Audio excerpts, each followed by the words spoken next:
Hey guys, tonight we begin with the disastrous legacies and questionable parenting skills of some of the worst fathers in medieval history. Men who, by all accounts, should have come with warning labels. So before you get comfortable, take a moment to like the video and subscribe, but only if you genuinely enjoy what I do here. And let me know in the comments where you're tuning in from and what time it is for you.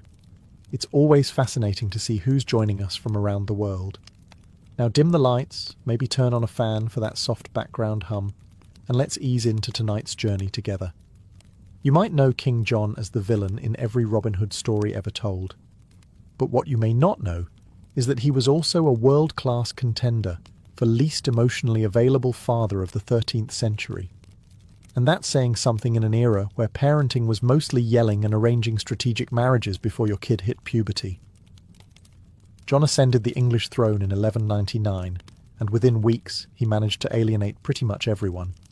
Barons, nobles, the Pope, his own mother, and eventually his own children. His legacy as a father is a perfect mix of neglect, selfishness, and the occasional felony homicide. Let's start with the charming story of his nephew, Arthur of Brittany. Arthur had a claim to the throne, and unfortunately, John had a claim to rage. So he captured the teenager and, allegedly, starved him to death in a castle dungeon. Parenting tip: if your solution to family rivalry involves medieval torture, you've probably crossed a line. But John didn't reserve his dysfunction for extended family. His own son, Henry III, inherited a realm so financially broken and politically unstable that it was basically the medieval version of a flaming trash cart. And to make things worse, John imprisoned Henry's mother, his own wife, for nearly a decade. Because nothing says domestic stability like locking up the mother of your heir in a tower while you lose wars. He taxed the nobles into open rebellion, lost most of his French territories in a single tantrum disguised as a campaign, and eventually got forced to sign the Magna Carta, which he immediately ignored, because rules are for peasants. To the outside world, John was a tyrant. But to his children, he was an absentee landlord with a temper and a crown. He wasn't nurturing. He wasn't wise. He was, at best, the medieval equivalent of a dad who misses your birthday because he's off losing Normandy again. So when we say worst dad in medieval history, John sets the tone. He didn't just fail at fatherhood, he weaponized it. Ivan the Terrible wasn't just bad at parenting. He set the bar so low it tunneled under the foundations of Russian history.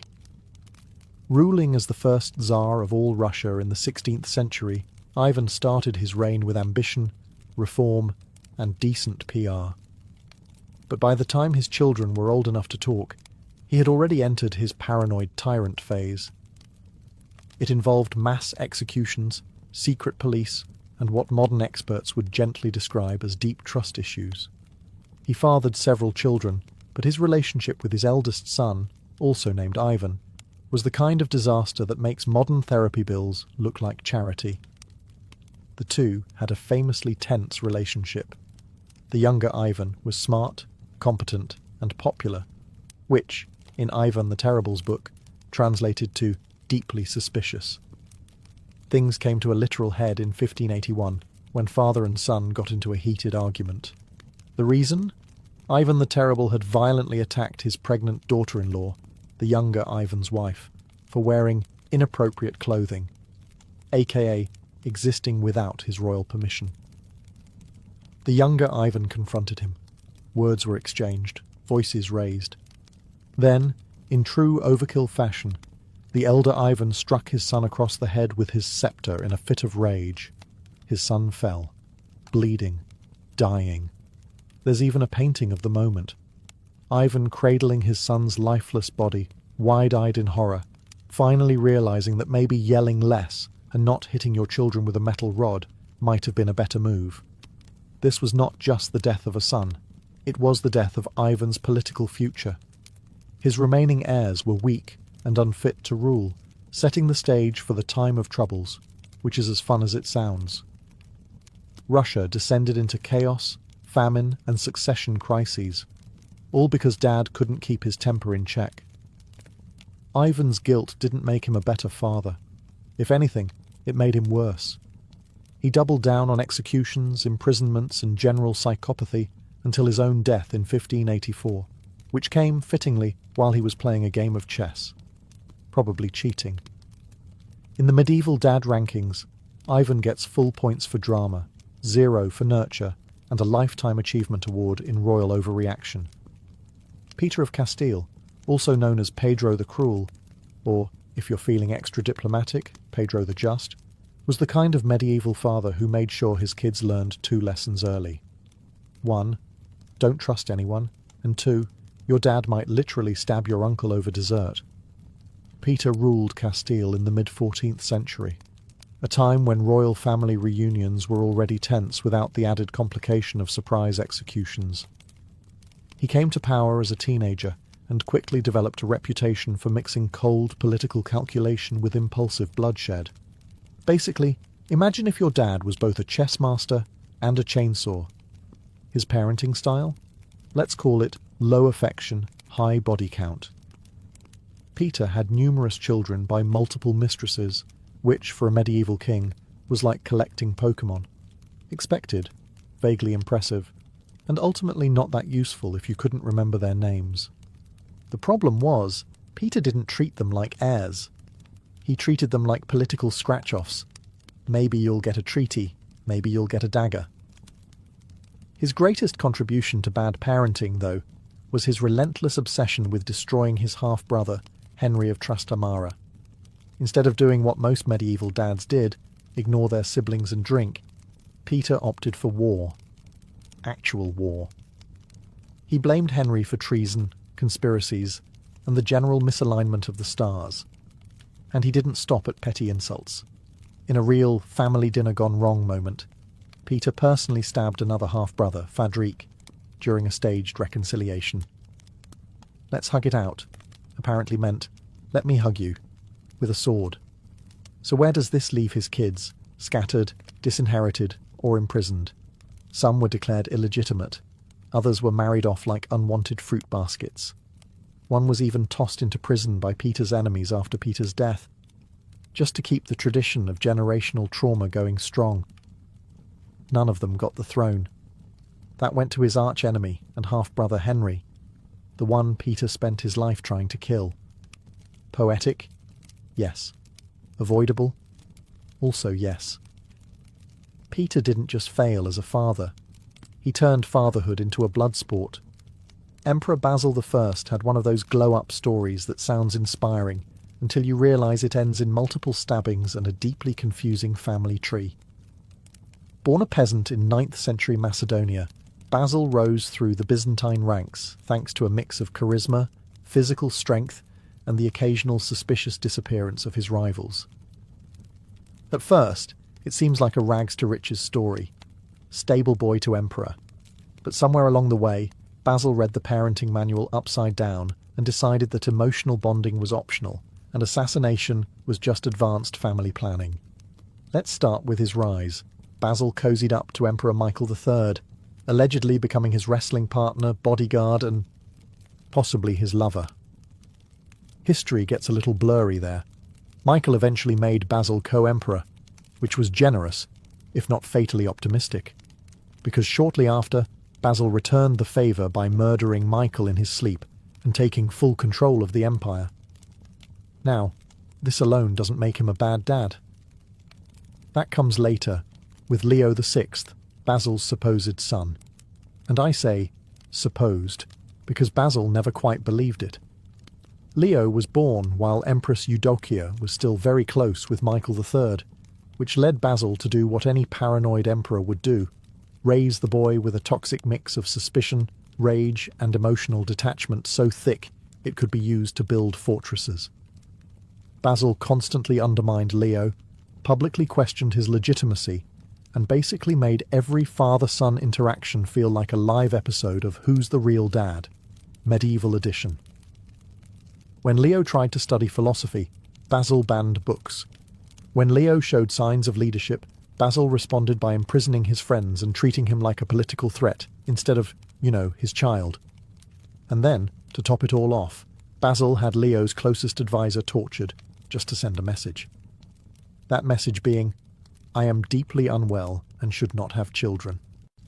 By the time Basil died in a freak hunting accident involving a stag and a servant's belt, yes, really, Leo reportedly mourned with all the enthusiasm of someone attending a tax seminar. Basil I. Excellent climber, terrible dad. He built an empire, but couldn't build a functioning relationship with his own son. Philip IV of France, also known as Philip the Fair, not for his personality but for his cheekbones, ruled in the late 13th and early 14th century. And if there's one thing historians agree on, it's that Philip's parenting style made a stone wall look emotionally available. Philip was calculated, intense, and famously silent. His court was cold, disciplined, and efficient, like an early prototype for a corporate office where hugs were strictly prohibited and birthday cards were punishable by exile. He had 4 children, 3 sons and a daughter, and while he technically provided them with crowns, castles, and tutors, affection was less common. Think HR performance review energy, but with royal titles. But Philip's true claim to terrible dad fame lies in what became known as the Tour de Nesle affair, a scandal so messy it nearly tore the Capetian dynasty apart. Here's how it went. Philip's only daughter, Isabella, the future she-wolf of France, married Edward II of England and paid a visit home. During her stay, she noticed that 2 of her sisters-in-law, married to Philip's sons, seemed to be spending a little too much time with 2 knights from the same castle. Gossip turned into surveillance. Purses were swapped. Hairnets were found in the wrong bedroom. Isabella snitched. Philip acted. And when I say acted, I mean medieval CSI. He had the women arrested, their lovers tortured until they confessed, and the knights executed in a particularly graphic and public way. The princesses were imprisoned, permanently. One died in captivity. Another may have been quietly murdered. And the sons? Well, Philip publicly shamed their wives, but didn't exactly give his boys a pass either. The scandal undermined the royal image, and Philip's response was to basically shut down emotionally and go back to micromanaging his coinage reforms. He never rebuilt trust with his family, never mended the broken marriages. He just tightened control and glared harder. Classic Philip. In the end, all 3 of his sons became kings, briefly and mostly disastrously. It turns out that when you raise your heirs in a loveless royal icebox, they don't exactly flourish. Charles VI of France started out with every intention of being a good king. He was handsome, athletic, and well-liked. People called him Charles the Beloved. Unfortunately, halfway through his reign, the nickname changed to Charles the Mad. And for once, medieval nicknames weren't exaggerating. It began with small things: memory lapses, paranoia, the occasional screaming episode.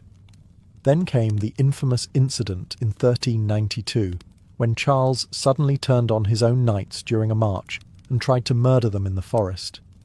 He killed several men before being restrained, which was probably not the team-building exercise they'd hoped for. From there things spiraled. Charles began experiencing full mental breaks. At one point, he believed he was made of glass and would shatter if touched. He forgot his own name, his position, and, most relevantly, that he had children. Yes, Charles had 12 of them, but during his episodes he often didn't recognize them, or his wife, or the throne. For weeks or even months, he lived in a fog of delusion while France crumbled around him. Now, mental illness isn't inherently a crime, and Charles obviously suffered. But what earns him a spot in the medieval Bad Dad Hall of Fame is what his breakdown did to his kids. With their father unfit to rule, and their mother, Isabeau of Bavaria, constantly scrambling to keep the court functional, Charles's children became pawns in one of the ugliest power struggles in French history. Factions at court fought over who should control the king, and by extension, his children. His sons were shuffled around like royal luggage. His daughters were married off in desperate political alliances. One son, the future Charles VII, grew up surrounded by betrayal, humiliation, and English armies, and his father offered nothing but catatonic silence. By the time Charles VI died in 1422, France was in the middle of the 100 Years' War, half the kingdom was occupied, and his son was fighting for legitimacy in a country that barely remembered what a stable monarchy looked like. Charles didn't intend to be a bad father, but his madness, denial, and absence left a vacuum, and his children grew up in the shadows of chaos. Sometimes the worst dad isn't the cruel one. Sometimes it's the one who's simply not there. Edward I of England, also known as Longshanks, was the kind of dad who believed in discipline, conquest, and absolutely zero hugs. He was tall, commanding, and terrifying in the way that only a medieval king with a temper and a sharp sword could be. He's famous for two things: building castles and breaking nations. He conquered Wales, waged war on Scotland, expelled the Jews from England, and probably kicked over your ancestors' favourite bucket just for looking at him sideways. But his greatest challenge wasn't on a battlefield, it was in the nursery. Enter his son, the future Edward II. Now, Edward II was everything Edward I was not: sensitive, artistic, emotionally expressive. He preferred music and poetry over military drills. He showed a concerning lack of interest in invading things. And worst of all, he surrounded himself with male companions that the court, and his father, did not approve of. This clash of personalities was a disaster waiting to happen. Edward I didn't just disapprove of his son's lifestyle, he was horrified. He frequently threatened to disinherit him. When Edward II refused to abandon his favourite companion, Piers Gaveston, his father exiled Gaveston and openly questioned whether his son was fit to rule. Imagine a father-son talk where the father brings an army. In public, Edward I humiliated his son. In private, he likely terrified him. There's no record of heartfelt letters or meaningful bonding moments. Their version of quality time was sitting at opposite ends of a war council glaring at each other. And when Edward I was dying in 1307, his final instructions weren't sentimental, they were militant. He ordered his bones to be carried into battle against the Scots if the war continued. You know, normal dad stuff. After his death, Edward II took the throne, and promptly did everything his father would have hated. He brought Gaveston back, mismanaged the kingdom, and eventually got overthrown by his own wife and her lover. The bar was low, and he still tripped over it. John of Bohemia was many things: a king, a knight, a crusader, and, unfortunately for his children, an adrenaline junkie with a crown. Born in the early 14th century, John was one of those medieval dads who thought parenting meant leaving your kids a shiny title and several active war zones. He became King of Bohemia in 1310, married into power, and had multiple children, including his most famous son, Charles IV, future Holy Roman Emperor. And it's a miracle Charles turned out functional, because growing up under John of Bohemia was like being raised by a particularly aggressive game of Risk. John spent most of his life not in Bohemia. In fact, he barely bothered with it at all. He preferred galloping across Europe on various military campaigns, sometimes for honour, sometimes for politics, and occasionally just because it was Tuesday. He pawned off his governing duties and his children, leaving young Charles to be raised by strangers, while John jousted his way through France, Italy, and the Low Countries. As a father, he was distant. As a role model, he was, maybe don't do that. But nothing sums up John's parenting legacy like his grand finale at the Battle of Crécy in 1346. By then, John was completely blind. Not metaphorically, actually blind. Most people would see this as a good excuse to retire. John saw it as the perfect opportunity to charge into battle on horseback, tied between two other knights, so he could ride in one final blaze of glory. And he did. Right into a wall of English arrows. He died, obviously. But not before becoming a chivalric legend, and also leaving his teenage son to inherit a war-torn throne with zero preparation, no paternal guidance, and a legacy to live up to that literally included blind horse combat. John's idea of fatherhood was simple. Make bold moves, ignore your children, and die in a way that guarantees you'll be quoted by poets but cursed by your heirs. Charles IV would later become one of the most effective rulers in European history, which is even more impressive when you realise he had to unlearn everything his father never taught him. William the Conqueror is best known for winning the Battle of Hastings in 1066 and turning England into his personal renovation project.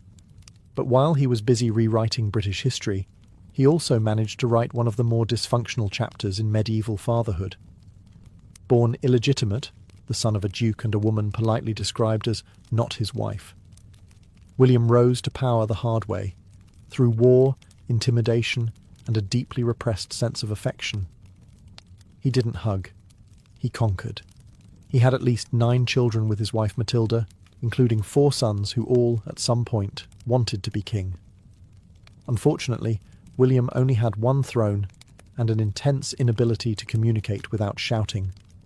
His heir, Robert Curthose, a nickname that roughly translates to short pants, which is probably not how you want to be remembered, was the eldest son and expected to inherit Normandy. William, however, had reservations. Possibly because Robert was impulsive, arrogant, and once started a street brawl with his own brothers. Classic sibling bonding. Robert eventually demanded more power. William said no. Robert rebelled. William laid siege to the castle his son was hiding in. Yes, he besieged his own child. The medieval version of grounding your kid with trebuchets. During one battle, Robert even unhorsed his father and wounded him, before realising who it was. William's reaction? Absolute fury. Not because of the injury, but because being knocked off your horse by your own son was, frankly, embarrassing. He eventually forgave Robert, but never quite trusted him again. Instead, William divided his lands awkwardly, Normandy to Robert, England to his second son William Rufus, and everyone else got some lands and emotional scars. The division sparked decades of civil war, brother-on-brother fighting, and at least one royal murder mystery. William's inability to manage his sons, or teach them how to rule without using swords, left a legacy of chaos that outlived him by generations. In short, William the Conqueror built a kingdom but forgot to build a functioning family. His children inherited crowns, castles, and the unresolved rage of a dad who parented like he was still on a battlefield. Charles the Bold, Duke of Burgundy, spent his entire life trying to live up to his name, and as far as names go, bold doesn't exactly encourage subtle parenting. If anything, it demands drama, and Charles delivered, repeatedly, at full volume. Born in 1433, Charles inherited the wealthy and powerful Duchy of Burgundy from his father, Philip the Good, who, as his name suggests, was fairly competent and gave Charles an enormous inheritance. Armies, cities, political alliances, and, unfortunately, expectations. Charles had one daughter, Mary of Burgundy, and his approach to fatherhood was something between chessmaster and medieval helicopter parent. He had no sons, which gave him anxiety, and he poured all of his dynastic hopes into Mary like she was a medieval spreadsheet with legs. Instead of preparing her for rule, Charles focused on expanding the Burgundian state by starting fights with just about everyone. France, the Swiss, the Holy Roman Empire. If they had a border, he wanted to push past it. He believed he could carve out a shiny new kingdom for himself, with Mary waiting politely on the sidelines to inherit it. Spoiler: this plan went up in flames. Charles was bold, yes, but also reckless. He fought battles he didn't need to fight, insulted allies and underestimated every enemy he had. His final years were a non-stop war tour, ending in the spectacular disaster of the Battle of Nancy in 1477, where Charles charged headfirst into the Swiss army and was killed. His body was found days later, frozen in the snow, half-eaten by wolves, which historians agree is never a great postscript for your parenting resume. The real tragedy? Mary, only 19, was left to clean up the mess. With no preparation, no solid alliances, and every major European power now circling like vultures, she was forced to marry into the Habsburg dynasty to survive, a move that changed the course of European history and made Burgundy a battlefield for centuries. Charles the Bold didn't leave his daughter a legacy. He left her a smoking diplomatic crater and an army of enemies. He wanted to be remembered as a king. Instead, he's remembered as a cautionary tale, and possibly wolf food.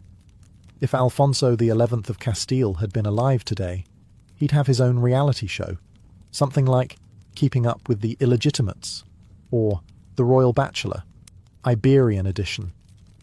Ruling in the first half of the 14th century, Alfonso was a skilled military leader who spent much of his reign fighting off Muslim forces in the Reconquista.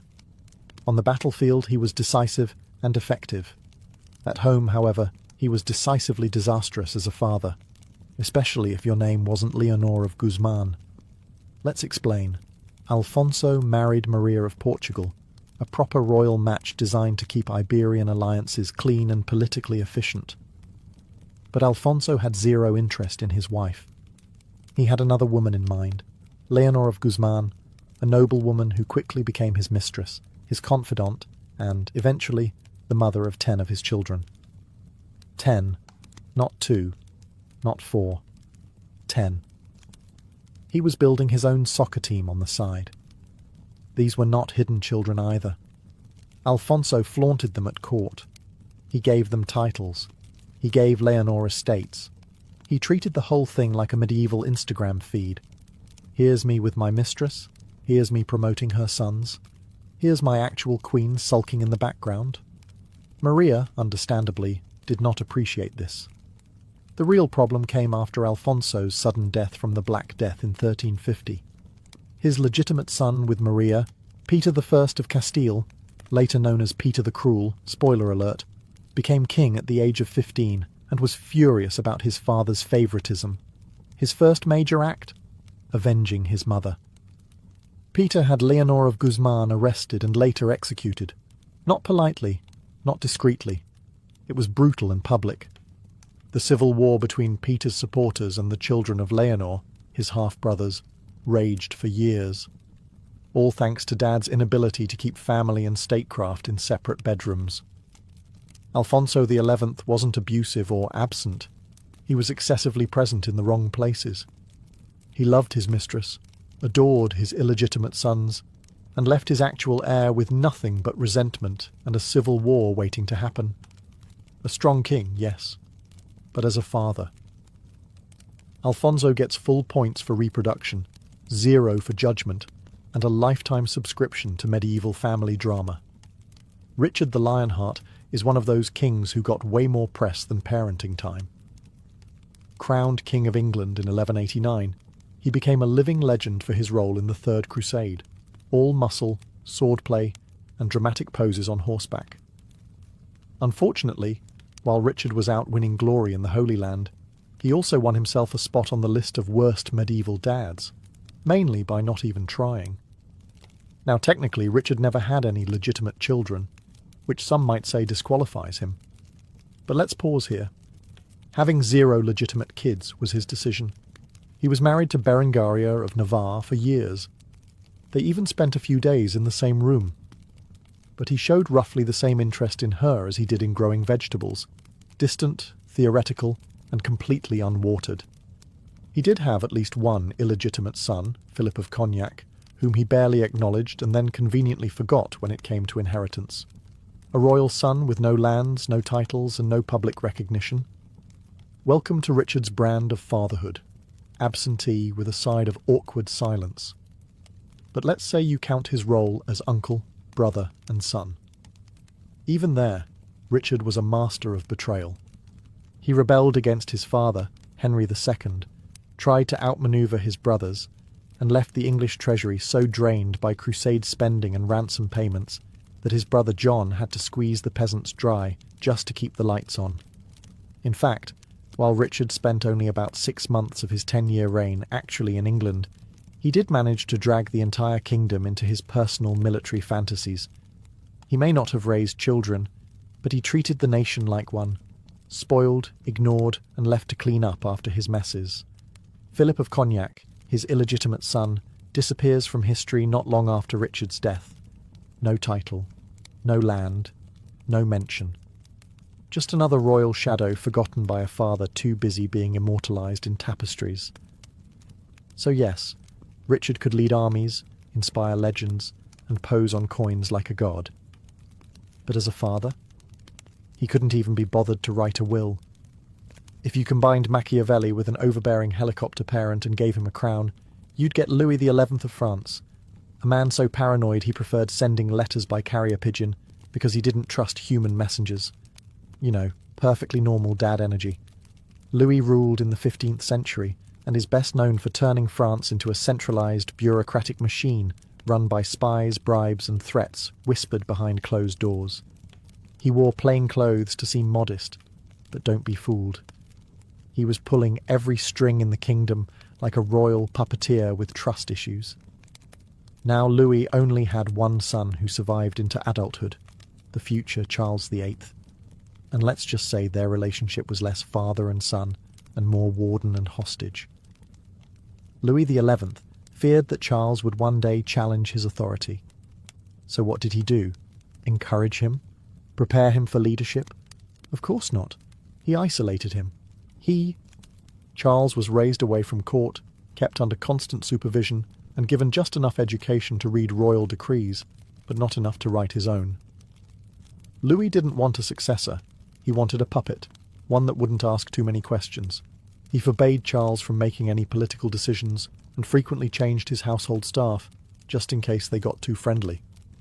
At one point, Louis even considered disinheriting him entirely, just for talking back. You know, classic family bonding. And when Louis got sick, he still refused to give Charles any real authority. Instead, he tried to govern from his deathbed using a combination of letters, rumours, and desperate micromanagement. Even as he lay dying, Louis was more focused on controlling his legacy than comforting his terrified, unprepared teenage heir. By the time Charles VIII finally took the throne in 1483, he was a sheltered 18-year-old with no clue how to run a kingdom, which led directly to some of the worst military and political decisions in early modern France. Louis XI ruled through manipulation, secrecy, and sheer paranoia. As a king, he was clever. As a father, he was emotionally unavailable, pathologically suspicious, and the human version of a locked door. Charles II of England was known as the Merry Monarch, which sounds delightful until you realise it mainly refers to how much time he spent drinking, gambling, and enthusiastically ignoring anything that resembled responsibility, including fatherhood. When Charles returned to the English throne in 1660 after years in exile, and a rather unfortunate detour known as the English Civil War, the country was tired of Puritanism. So Charles brought the party back. Theatres reopened, wigs got taller, and court life became one long royal after-party. And Charles? Charles got busy. Not with governing, with producing children. Despite being married to Queen Catherine of Braganza, Charles never had any legitimate heirs. But that didn't stop him from becoming one of the most prolific baby-makers in British royal history.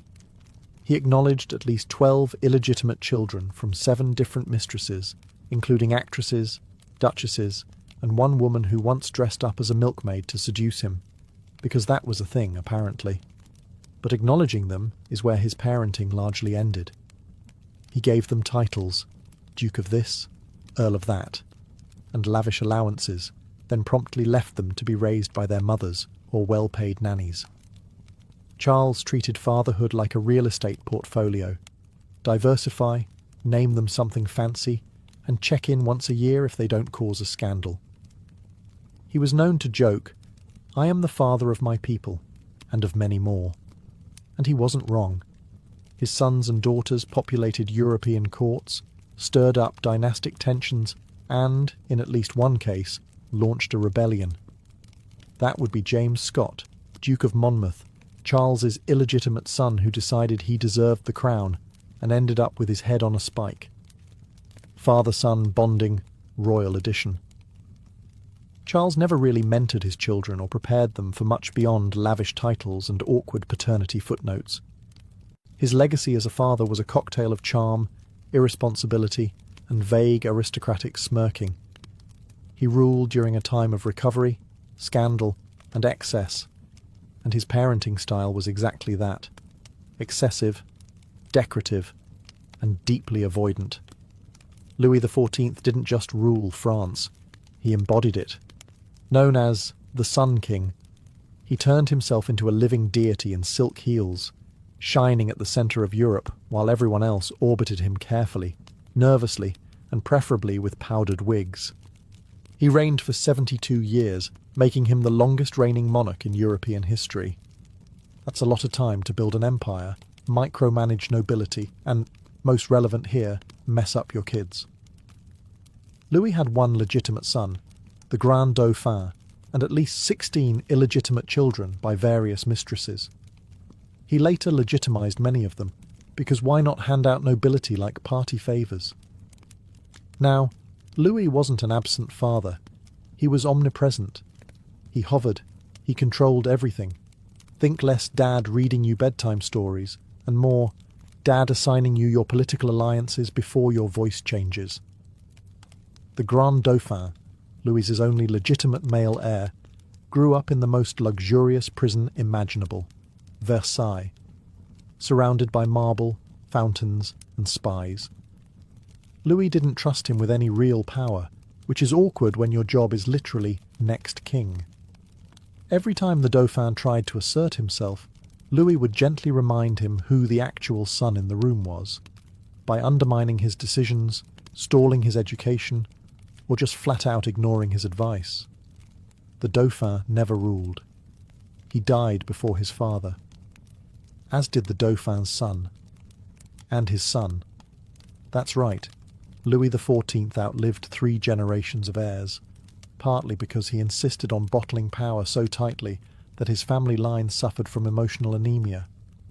Meanwhile, Louis's legitimized children weren't exactly raised to challenge him. They were dressed up, paraded around, and used to marry into key noble houses, strategic pawns in silk shoes. Some of them were given absurd amounts of prestige. Others faded into the background. None were allowed to outshine him, and most never dared to try. Louis wasn't violent or negligent. He was worse, suffocatingly sovereign. He raised sons and grandsons who bowed before him their entire lives, and had no idea what to do once he was gone. Long before satellites, Doppler radar, or hourly forecasts on your phone, the ancient Babylonians were already peering into the skies for answers. And not just out of idle curiosity. For them, predicting the weather wasn't a luxury, it was a matter of life and death. Crops, harvests, irrigation, and the very survival of cities along the Tigris and Euphrates rivers depended on how well these ancient people could read the signs of the heavens. Babylonian priests, known as Baru, took on the role of proto-meteorologists. But their weather app was the open sky, and their data was written in clay, literally. Thousands of cuneiform tablets unearthed from the ruins of cities like Nineveh and Babylon contain weather omens, sky patterns, and long-term observations passed down across generations. These weren't vague horoscopes either. These people catalogued what happened when clouds formed a certain way, or when lightning struck on a particular day of the month. A cloud forming in the west? That might mean a flood is coming. Thunder heard from the north? A sign of war? Red skies at dusk? Likely divine wrath, or at least a warning to prepare for crop failure. If a crescent moon glowed too brightly, it wasn't just pretty, it meant something serious, and the priests would consult older omens to decide what to do. But here's the twist. While it all sounds mystical, a surprising amount of it was based on observation and experience. Over centuries, the Babylonians noticed recurring weather patterns tied to lunar phases, planetary alignments, and solar events. Their weather omens evolved into probabilistic logic. If X happened in the sky, Y usually followed on the ground. And how did they track these phenomena? They climbed massive ziggurats, those iconic temple towers, where the views were unobstructed and ideal for spotting cloud formations, sunsets, lightning patterns, and celestial movements. Imagine standing atop a stone mountain, watching the horizon with trained eyes, looking not just for clouds, but for messages from the gods. To the Babylonians, weather wasn't just natural, it was political, spiritual, and terrifying. If your barley harvest failed because you missed a celestial omen, your people could starve, and your city could fall. The pressure on these skywatchers? Astronomical, literally. And yet, despite being surrounded by myths and gods, they were building something shockingly close to science. In ancient Egypt, the most important weather event wasn't rain or sunshine, it was the annual flooding of the Nile. This flood was no disaster, it was salvation. Without it, crops wouldn't grow, fields would dry up, and famine would knock at the door. But it had to be timed just right. If it came too early, planting would be impossible. Too late, and the growing season would be lost. So how did the Egyptians know when the flood was coming? They looked up, not at clouds, but at stars. Specifically, the heliacal rising of Sirius, the brightest star in the night sky. Every year, just before dawn, Sirius would appear on the eastern horizon, rising just ahead of the sun. To the Egyptians, this wasn't just a beautiful sight, it was a celestial alarm clock. Within days of its appearance, the Nile would begin to swell. They didn't stumble upon this by accident. Egyptian priests, known as hour watchers, had spent centuries tracking Sirius and other stars from their temple observatories. They used tall columns, marked with shadow lines, water clocks, and even small handheld instruments to measure time and stellar positions. Their goal wasn't abstract astronomy, it was agriculture. Lives depended on it. When Sirius rose, it also marked the Egyptian New Year, a sacred time of rebirth tied directly to the inundation. The gods they believed controlled this cosmic order. Sothis, the deified version of Sirius, was associated with Isis, the goddess of life and magic, who wept tears into the Nile, causing the flood. The mythology gave meaning, but the star gave the warning. Even their famous calendar system, based on 365 days, was built around these stellar observations.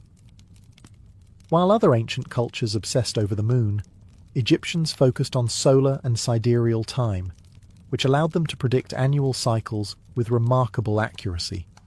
And when the flood did arrive, it was measured using nilometers, stone columns placed in the river to monitor water levels.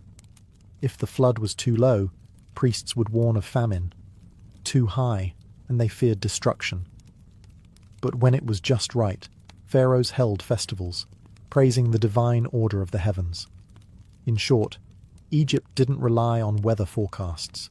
They relied on a cosmic dance between stars, gods, and the river that gave them life. To predict the future, they simply waited for Sirius to rise. High in the rugged Andes, where the air is thin and the clouds cling to jagged peaks, ancient Andean farmers faced a brutal reality. Weather determined survival. But without stars clearly visible year-round or sprawling rivers like the Nile, they had to develop their own systems. And surprisingly, some of their most trusted meteorologists had forelegs, fur, and hooves. In the Andean highlands, farmers carefully watched the behavior of llamas, alpacas, and even guinea pigs to detect coming weather shifts. If llamas rolled aggressively, or changed their grazing patterns, that could mean a cold snap was on the way. When guinea pigs became more restless than usual, it was sometimes interpreted as a signal of incoming storms. Andean people believed animals, being more attuned to the earth, could sense subtle environmental changes before humans could. But it wasn't just about animals. These communities, especially the Quechua and Aymara peoples, combined animal observation with deep sky law and landscape awareness. For example, they would look to the Yana Fuyu, or black clouds, dark patches in the Milky Way visible during certain seasons. These cloud-like silhouettes weren't made of stars, but of interstellar dust, and Andean skywatchers believed their shapes predicted rainfall. A larger llama shape in the sky meant plentiful water. A distorted or faint one, drought was coming. They also examined the snow lines on nearby mountains. If the snow melted too fast, it could signal a dangerously dry season. If it clung to the peaks longer than usual, it might mean floods. The entire Andean worldview was based on reciprocity with nature. You didn't control the weather, you negotiated with it. Ceremonies and offerings like pagos a la tierra, payments to the earth, were performed to appease the spirits believed to inhabit the weather systems. Timing was everything. Corn and potato planting depended on precise seasonal cues. A few weeks off, and the crops would freeze or rot. To Andean farmers, accuracy meant more than yield. It meant the difference between a full belly and famine. So, while the Babylonians read the clouds and the Egyptians watched stars, the Andean peoples looked at animals, shadows, and sacred mountains. Their tools were different, but the mission was the same: to survive in a world where the skies held your fate and the earth was always whispering, if you knew how to listen.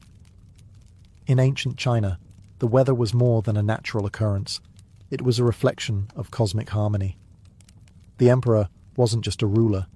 He was the son of heaven, tasked with maintaining balance between earth and the celestial order. If the skies darkened unexpectedly or drought struck the land, it wasn't just bad luck. It was a sign that something was spiritually out of alignment. The stakes were both agricultural and political. Chinese weather prediction blended natural observation with philosophical cosmology. It all began with the 5 elements theory: wood, fire, earth, metal, and water, and the belief that these forces interacted with the yin and yang energies to influence everything, including the weather. A drought wasn't merely a dry spell, it meant an imbalance in the water element. A sudden storm, perhaps an excess of yang energy. But the Chinese didn't just theorize, they observed. Court astronomers and scholars meticulously recorded patterns in wind direction, cloud formations, seasonal temperatures, and rainfall. These records stretch back to at least the Shang dynasty, around 1600 BCE, when oracle bones were used to divine both royal affairs and climate conditions.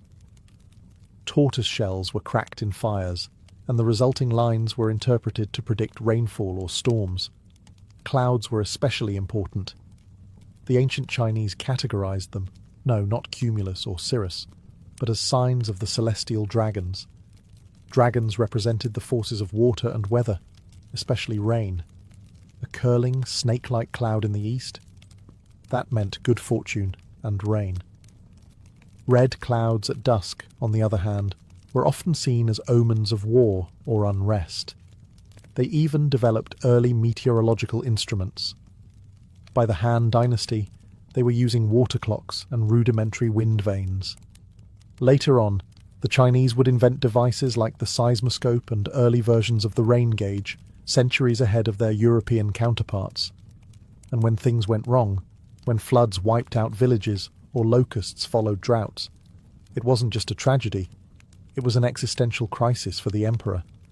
These events could trigger revolts, as the people saw them as proof that heaven had withdrawn its mandate. The skies weren't just nature, they were law. So while the Chinese didn't rely on animals or just the stars, they had their own unique system, a marriage of empirical observation, philosophical balance, and dragon cloud poetry. And if you wanted to rule China, you'd better know what the wind was whispering. In ancient Greece, weather prediction began to peel away from the gods and steer towards something we'd recognize today: logic. That doesn't mean the Greeks abandoned divine explanations altogether. Zeus was still flinging thunderbolts. But a handful of thinkers began asking dangerous questions. What if the skies weren't ruled by temperamental gods, but by natural laws? Enter Anaximander, Aristotle, and a cadre of early philosophers who tried to explain weather without divine intervention. Anaximander, one of the earliest, proposed that rain and wind were caused by the sun evaporating moisture from the earth, a concept that wasn't terribly far from reality. Then came Aristotle, who basically wrote the ancient version of a weather textbook. Meteorologica. In Meteorologica, Aristotle didn't just describe clouds or rain. He tried to classify the entire natural world: winds, earthquakes, lightning, even celestial phenomena, based on observable patterns. He argued that air, water, earth, and fire combined in different ways to create storms, snow, and heat waves. Sure, some of it was wrong. He thought comets were dry exhalations that caught fire, but the effort itself was revolutionary. Greek farmers, meanwhile, didn't wait for Aristotle's lectures to finish before planting their olives. They relied on calendar-based knowledge, passed down through generations. One famous example is The Works and Days by Hesiod, a poetic farming manual written around 700 BCE. It told farmers when to plant, when to harvest, and what signs to watch for. If cranes were migrating south, winter was near. If Orion rose early in the morning, it was time to prune vines. The Greeks also paid close attention to wind patterns, especially sailors. The Etesian winds, regular summer winds in the Aegean, were predictable enough to plan voyages. Harbours, trade routes, and even temples were built with these patterns in mind. This kind of empirical, experience-based knowledge coexisted with more philosophical speculation. And yes, omens still played a role, particularly among rural folk. A howling dog at night or a moon ring could still send shivers down a farmer's spine. But compared to their neighbours, the Greeks made a bold leap. They believed nature could be studied, not just worshipped. In ancient India, predicting the weather was less about scanning clouds and more about understanding vast cyclical forces. The subcontinent's agriculture depended heavily on one thing: the monsoon. If it arrived late or brought too little rain, crops would fail. If it came too early or with too much intensity, floods would destroy entire villages. This delicate balance gave birth to one of the most detailed early systems of seasonal prediction. The earliest weather lore in India comes from the Vedas, sacred texts composed over 3,000 years ago. These hymns, chants, and rituals didn't just praise the gods. They encoded generations of observational knowledge. One of the most important deities was Indra, god of storms and rain, who rode the clouds and released monsoon torrents with his thunderbolt. When Indra was pleased, the rains came. When he was angry, droughts followed. But the Vedic seers weren't passive worshippers. They were also keen observers of seasonal cycles, or ritus. The Indian year was divided into 6 ritus, each tied to specific atmospheric changes. Farmers learned to associate certain blooms, bird migrations, and insect patterns with the approach of monsoon rains. For example, if the katak flower bloomed early, it meant heavy rains were likely. If frogs croaked more often at night, farmers took it as a reliable sign that the wet season was close. The ancient Siddhantic texts, which came later, incorporated even more rigorous astronomical frameworks.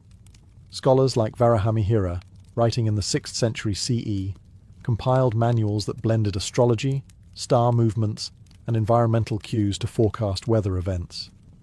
In his work Brihat Samhita, Varahamihira outlined over 100 indicators for predicting rain, ranging from the colour of the sky at sunrise to the movements of snakes and ants.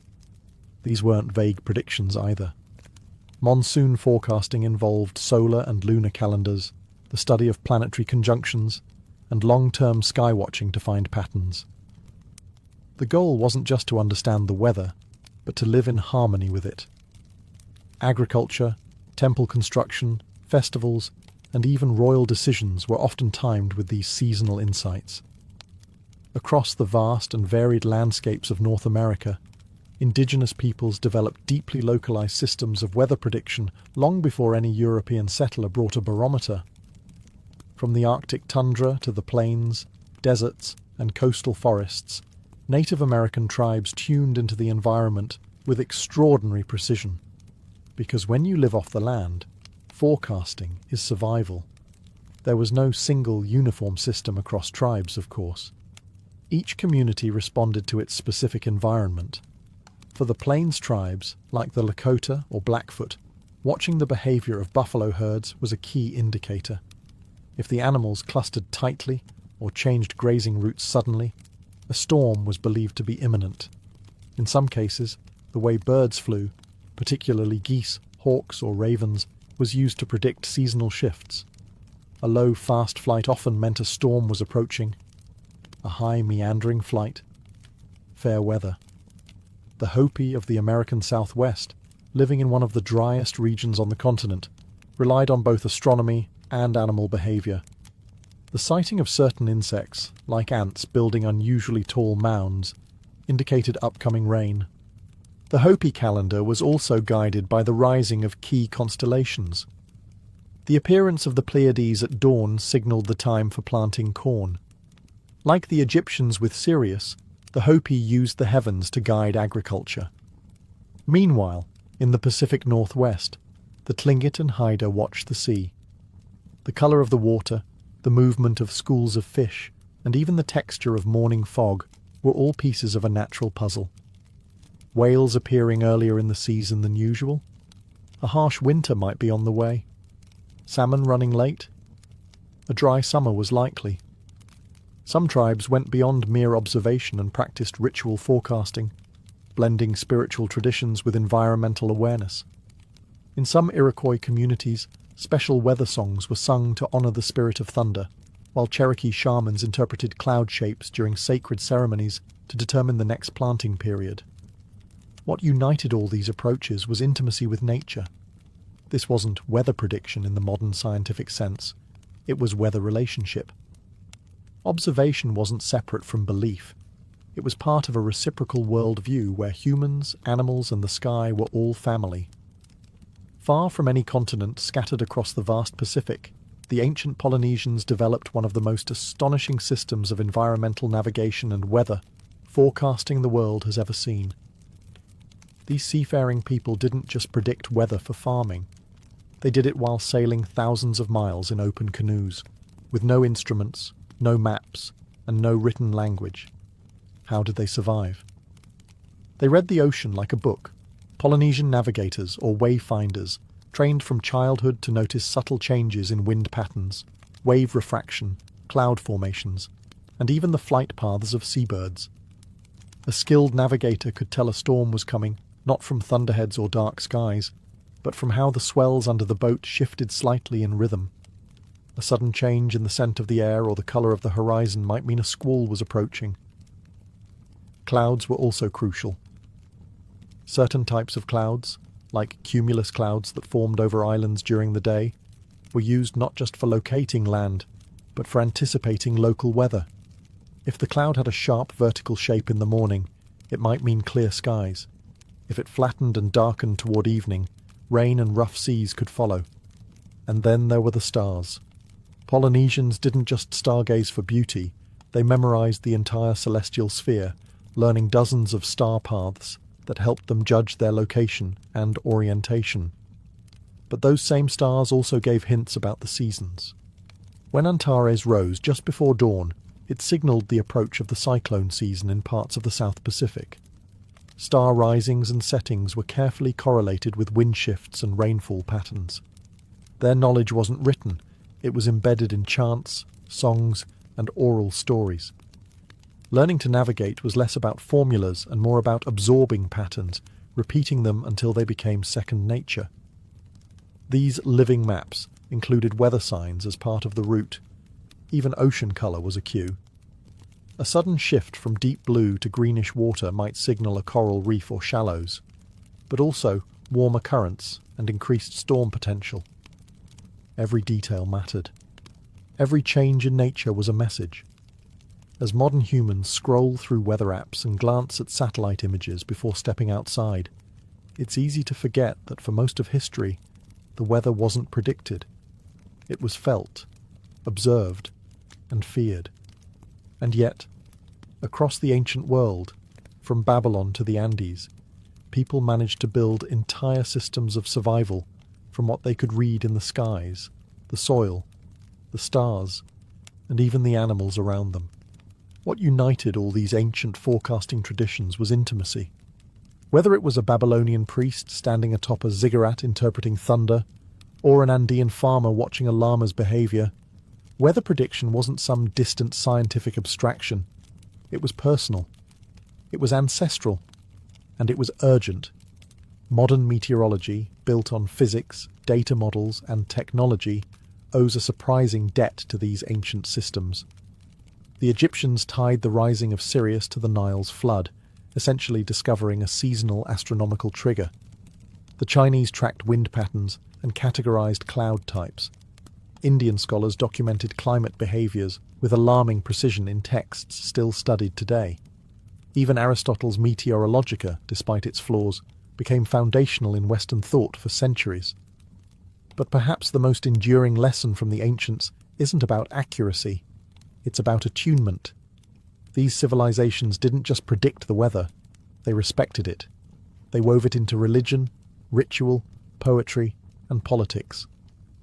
Weather wasn't just something that happened, it was something that spoke, and that worldview might be worth reclaiming. As we face a modern climate crisis, rising temperatures, erratic rainfall, disappearing seasons, we might do well to borrow a bit of that ancient humility. The Babylonians didn't think they controlled the skies. The Polynesians didn't try to dominate the ocean. They adapted, listened, and treated nature as a partner, not a problem. Today's forecasts can tell us if it'll rain next Thursday, but they can't tell us how to live with the land or how to pass that knowledge down through stories, songs, and signs. The ancients knew something we've largely forgotten, that survival isn't just about knowing the weather, it's about belonging to it. By the year 44 BCE, Julius Caesar was the most powerful man in the Roman world, and possibly the most dangerous. He wasn't born a king, but he acted like one. His meteoric rise from a bankrupt aristocrat to the apex of Roman politics had been paved with cunning, military brilliance, and just the right amount of ruthless charm. His greatest military achievement, the conquest of Gaul, turned him from a popular general into a living war god. For nearly a decade, Caesar had led Roman legions across what is now France, Belgium, and parts of Germany, amassing unimaginable wealth and loyal soldiers who would follow him into the underworld if he asked. When the Senate tried to strip him of command in 49 BCE, Caesar didn't retire quietly. He crossed the Rubicon River, a literal act of treason, and marched on Rome. It was the point of no return. In the ensuing civil war, he crushed his rival Pompey, scattered the Senate's forces, and eventually returned home to Rome, not just as a victor, but as a ruler. He was granted the title Dictator Perpetuo, dictator in perpetuity, a term that made traditionalists squirm. This wasn't just a temporary emergency measure. This was permanent, and that was a problem. Once back in power, Caesar began to reshape the state. He expanded the Senate, but filled it with loyalists. He reduced debts, restructured the calendar into what would become the Julian system, and offered citizenship to foreigners. He acted quickly and boldly, cutting through the old bureaucracy like a blade. To the common people, he was a hero. To the Senate aristocracy, a warning siren. They watched nervously as Caesar paraded through Rome in a purple toga, a colour reserved for royalty. They grimaced when he sat alone in a golden chair at the front of the Senate. Statues went up. Coins were minted with his face.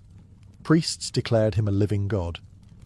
At a public festival, Mark Antony even offered him a crown. Caesar refused, but only after dramatic hesitation. To his enemies, the signs were clear. Julius Caesar wasn't just consolidating power, he was laying the groundwork for monarchy. Rome had overthrown kings nearly 5 centuries earlier, and now, with every passing day, it looked like the Republic was about to be reborn as something darker, crowned, and irreversible. While Caesar basked in glory, his enemies were sharpening their knives, figuratively at first, then quite literally. In the marbled halls of Roman villas and the smoky corners of taverns, whispers of discontent turned into concrete plans. To many senators, Caesar's concentration of power wasn't reform, it was tyranny. And tyrants, according to Roman tradition, could be removed. Permanently. The conspiracy didn't spring from the political fringes. It came from the heart of the Roman elite. Leading the charge was Gaius Cassius Longinus, a seasoned general and a bitter opponent of Caesar's centralization. But the real prize for the conspirators was someone far more symbolic: Marcus Junius Brutus. Brutus was no fringe radical. He was widely respected, famously stoic, and descended from Lucius Junius Brutus, the man who had helped expel Rome's last king centuries earlier. If Brutus joined the plot, it would no longer be treason. It would be tradition. At first, Brutus hesitated. Caesar had forgiven him for siding with Pompey during the civil war, and even treated him like a surrogate son. But that closeness only deepened Brutus's internal conflict. Was loyalty to Caesar more important than loyalty to Rome? Cassius played on that tension skillfully, feeding Brutus flattery, logic, and just enough guilt to tip the scales. By early March, the core conspiracy group had grown to over 60 senators, including men who had previously enjoyed Caesar's favour. Some were driven by ideology, others by personal grudges or fear of losing influence, but they were all united by one belief: Caesar had gone too far, and the Republic could not survive his reign. They began meeting secretly in private homes and temples, debating the method, the moment, and, most importantly, the message. Caesar was set to leave Rome in a few weeks for a campaign in Parthia. If they didn't act soon, they feared he'd never return, or return with more power than ever. The window was closing.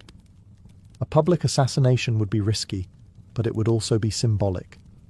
And what better place than the theatre of Pompey, where the Senate would meet on the Ides of March? March 15th. They chose daggers, not swords. Speed and surprise would be their only advantages. The conspirators were ready. The Republic, they told themselves, would be saved.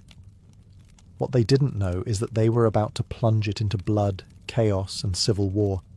The morning of March 15th, 44 BCE, the Ides of March, began like any other, except that Rome itself seemed tense. The air was heavy with rumours. Strange omens had reportedly occurred: storms, ghostly apparitions, and animals acting erratically. According to later accounts, Caesar's own wife, Calpurnia, had nightmares of his murder, and begged him not to go to the Senate meeting that day. For a moment, he actually listened. He stayed home. But fate, or pride, had other plans. One of the conspirators, Decimus Brutus, not to be confused with Marcus, arrived at Caesar's home and persuaded him to reconsider. He assured Caesar that the Senate was ready to bestow more honours, and that skipping the session would seem cowardly or arrogant. Caesar, ever conscious of image, relented. Escorted by a small group, Caesar made his way through the forum and toward the theatre of Pompey, where the Senate was temporarily meeting. He was handed a note warning him of the plot, but he never read it. The man was walking into his own funeral, unaware that nearly every senator in the chamber had brought a dagger under his toga. When Caesar entered the Senate chamber, the conspirators sprang into motion. They gathered around him under the pretense of presenting a petition. Lucius Tillius Cimber was the first to strike, grabbing Caesar's toga and pulling it down. That was the signal. The first knife came from Servilius Casca, clumsy and off-target. Caesar reportedly cried, "Casca, you villain, what are you doing?"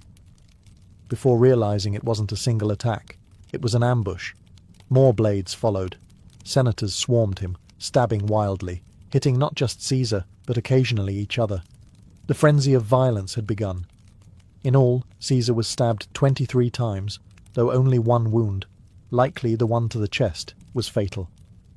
According to legend, he did not resist after seeing Brutus among the attackers.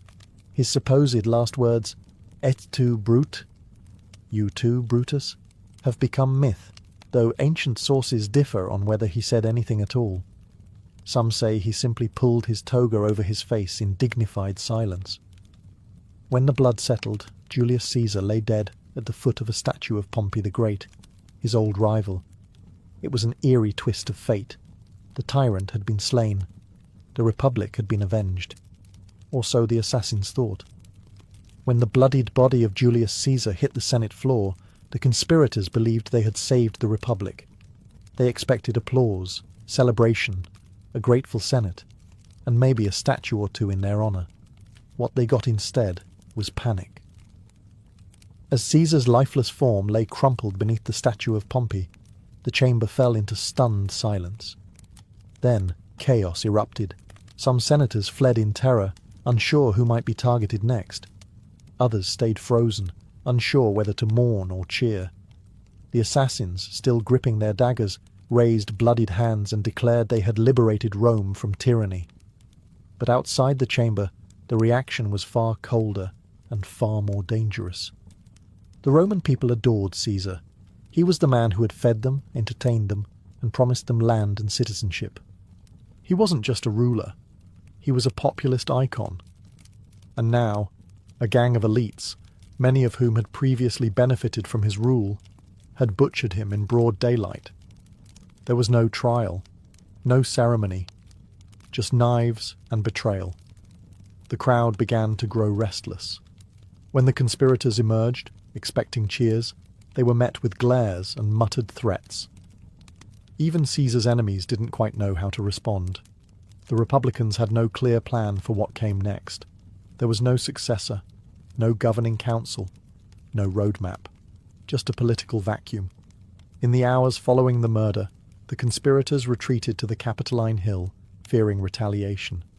Meanwhile, Mark Antony, Caesar's co-consul and longtime loyalist, moved swiftly to stabilize the situation. Though he had known about tensions, he wasn't part of the conspiracy, and now he held one of the most powerful offices in Rome. Antony brokered an uneasy truce. The Senate would not punish the assassins, and in exchange, Caesar's laws and appointments would remain intact. It was a delicate compromise meant to prevent civil war. But it didn't calm the people. It only delayed the explosion. Caesar's will was unsealed, revealing unexpected news.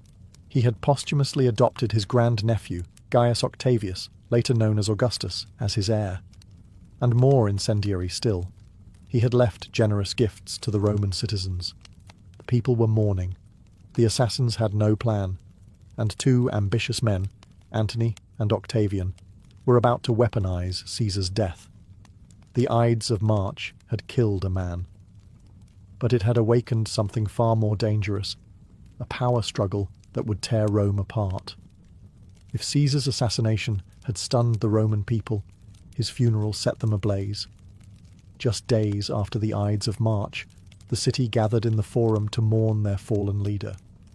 Caesar's body lay in a gilded coffin, draped in purple and gold, displayed in front of Temple of Venus Genetrix, his claimed divine ancestor. Mark Antony, now firmly positioning himself as Caesar's political heir, stepped forward to deliver what would become one of the most famous orations in Roman history. It wasn't subtle. Antony didn't just mourn Caesar. He performed grief. He read aloud Caesar's will to the crowd, revealing that the dictator had left each Roman citizen a generous 300 sesterces and large public gardens from his private estates. The people were stunned. Even in death, Caesar was providing for them. Even in death, he was a man of the people. Then Antony raised the stakes. He lifted Caesar's blood-stained toga, tore it open to display the stab wounds, and pointed to each gash as if reading aloud a charge of treason. Some ancient sources say he even held up Caesar's corpse itself, turning the funeral into a brutal piece of street theatre. The crowd, already angry, became furious. What had begun as a mourning ritual now turned into a full-blown riot. The people rushed through the streets, seized benches and timber from surrounding buildings, and built a makeshift pyre in the Forum itself. As Caesar's body was set ablaze, chaos spread. The crowd turned on the homes of the conspirators, attempting to burn them down. Several were only saved by quick escapes or military protection. Rome was on the verge of civil collapse. The conspirators, now clearly out of favour, realised their worst fear. They had not killed a tyrant, they had martyred a legend. Antony emerged from the funeral as the city's de facto leader, his popularity surging. The Senate wavered, the people raged, and Caesar's young heir, Octavian, was quietly making his way to Rome to claim what had been promised to him.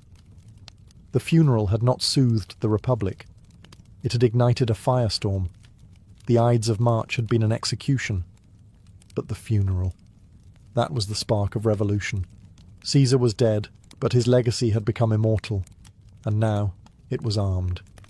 When Julius Caesar named Gaius Octavius as his adopted son and heir in his will, most people didn't take the teenager seriously. He was just 18 years old, sickly, bookish, and untested. He had no army, no Senate seat, no real political clout. In short, he looked nothing like a threat. But Rome was about to learn that Octavian wasn't just Caesar's namesake. He was Caesar's spiritual successor in every sense. At the time of the assassination, Octavian had been studying in Apollonia, modern-day Albania, preparing to join Caesar on his upcoming Parthian campaign. When news of the murder reached him, he acted with startling speed and clarity.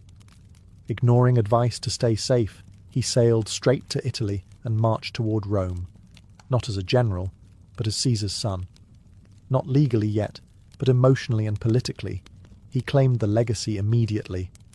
Upon arriving in Rome, he began calling himself Gaius Julius Caesar Octavianus, emphasizing his connection to the slain dictator. He didn't have power, but he had a name, and in Rome that was enough to make people nervous.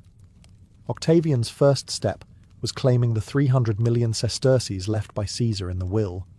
Mark Antony, conveniently, was dragging his feet on releasing the funds. The Senate, still shaken by Antony's funeral theatrics, began to see Octavian as a potential counterweight. Octavian, ever the strategist, offered to pay the citizens from his own borrowed money, fulfilling Caesar's promises and winning the public's love.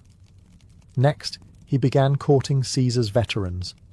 These were hardened men who had fought across Gaul and in the Civil War. They had adored Caesar, and now they saw his son as the next great hope.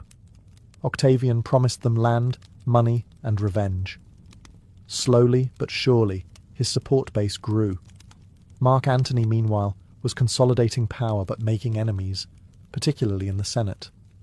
Tensions between Antony and Octavian simmered. It became clear that Rome wasn't big enough for both of Caesar's legacies. The Senate, ever opportunistic, began to shift its favour toward the young Octavian, hoping to use him as a blunt instrument to push Antony back into line. They underestimated him, because Octavian wasn't just a grieving heir.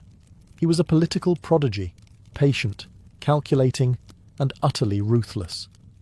And while Antony relished drama and spectacle, Octavian preferred quiet deals and long games. The boy no one took seriously was about to redraw the map of power in Rome. As tensions boiled in the aftermath of Caesar's murder, Rome hurtled toward another power reckoning. Mark Antony and Octavian were locked in a cold war, each claiming Caesar's mantle, each gathering armies, and each plotting how to control a republic spiraling into chaos. But neither man could yet go it alone. Enter the forgotten third pillar, Marcus Aemilius Lepidus, a seasoned general and Caesar's former master of the horse. While less charismatic than Antony or Octavian, Lepidus still commanded legions and controlled parts of Spain and Gaul. In a moment of uneasy pragmatism, Octavian, Antony, and Lepidus struck a political bargain, the Second Triumvirate. Unlike the informal alliance between Caesar, Pompey, and Crassus years earlier, this one was official, legally sanctioned by the Senate, and given sweeping powers to restore order. In truth, it was a legalized dictatorship shared between three very ambitious men with wildly different goals. Their first act of business? Revenge. The triumvirs launched a brutal purge of political enemies. They drew up prescription lists, names of senators, equities, and anyone suspected of opposing them. These weren't trials. These were executions. Land was confiscated, families ruined, and blood flowed in the streets of Rome. Even Cicero, the famous orator and outspoken critic of Antony, wasn't spared. Octavian allowed his inclusion on the list, even though Cicero had supported him over Antony.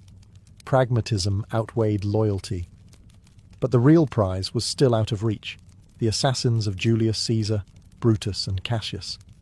Both had fled east after the murder and were building armies of their own, drawing support from Republican loyalists and provincial governors.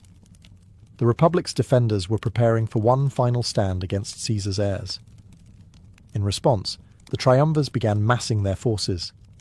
Octavian and Antony marched eastward, leaving Lepidus behind to govern Rome. Their destination? Philippi, in Macedonia. The Republic and the legacy of Caesar were about to collide in full-scale civil war. But already cracks were showing. The triumvirs were uneasy partners, united only by shared enemies. The moment those enemies were dealt with, everyone knew the knives would come out again. Rome wasn't healing. It was arming for the next round.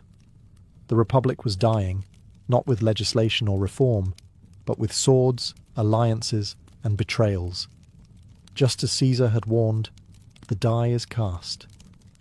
In 42 BCE, the fragile Republic faced its final test on the plains of Philippi, in northern Greece. On one side stood Brutus and Cassius, the lead conspirators in Caesar's assassination.